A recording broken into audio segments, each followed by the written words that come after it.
سلام رفقا، من هستم. تازه وارد کامیونیتی کالاف شدم. امیدوارم که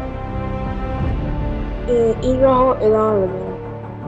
من از زمانی که این ویدیو رو میبینی واقعا ناراحت شدم بابت اینکه کالاف خداحافظی کردی. همینطور بچه های سابسکرایبرت که هم جزش باشن. من نمیدونم فاز اونایی که زیر ویدیوهای تو هیت میدن که مخصوصا یکیشون هم آیبون باشه برام مهم نیست.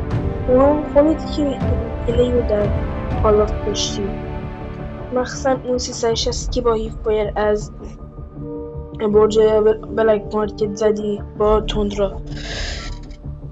امیدوارم هرچی زودتر خوب شه که بتونی باز کالاف بازی کنی و ما رو شاد بکنی. تا بعد.